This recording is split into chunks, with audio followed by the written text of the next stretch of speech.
സൃഷ്ടിയുടെ ആദിയിൽ പ്രപഞ്ചം സമതുലിതമായിരുന്നു. പക്ഷേ അസുരശക്തി വീണ്ടും ഉയർന്നു. അസുര രാജാവായ ഹിരണ്യാക്ഷ, അഹങ്കാരത്തിൽ മുങ്ങിയവൻ.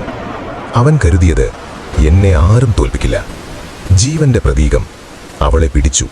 അവൻ ആഴത്തിലുള്ള കോസ്മിക് സമുദ്രത്തിലേക്ക് തള്ളിയിട്ടു. ജലം കുത്തനെ ഉയർന്നു. പർവ്വതങ്ങൾ അപ്രത്യക്ഷമായി. ജീവൻ ശ്വാസം മുട്ടി. ദേവന്മാർ ഭയന്ന് വിഷ്ണുവിന്റെ അടുക്കലെത്തി. വിഷ്ണു ശാന്തമായി ധ്യാനത്തിലായിരുന്നു. പെട്ടെന്ന് അവന്റെ ശ്വാസത്തിൽ നിന്ന് ഒരു ചെറു പന്നി ശബ്ദം, ഒരു ചെറു രൂപം. അത് നിമിഷങ്ങൾക്കുള്ളിൽ വളർന്നു. മേഘങ്ങളെ മറികടന്നു, നക്ഷത്രങ്ങളെ കടന്നു. അവൻ വരാഹ. സമുദ്രത്തിന്റെ അടിയിലേക്ക് വരാഹൻ ഗർജിച്ചു. ആ ഗർജനം കാലത്തെപ്പോലും നടുക്കി. അവൻ സമുദ്രത്തിലേക്ക് ചാടി.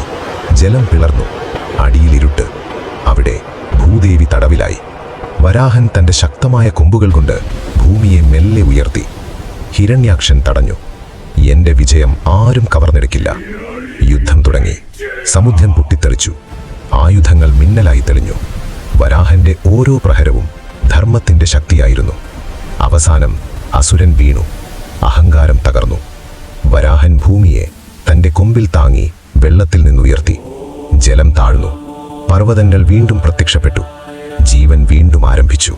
ഭൂമി മുങ്ങുന്നത് അഹങ്കാരവും അധർമ്മവും ഉയരുമ്പോഴാണ്. ദൈവം വരുന്നത് സമതുലിതം നഷ്ടപ്പെടുമ്പോൾ.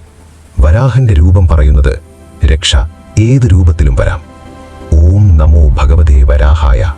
ധർമ്മം താഴ്ന്നാൽ രക്ഷയുടെ ഗർജനം വീണ്ടും ഉയരും.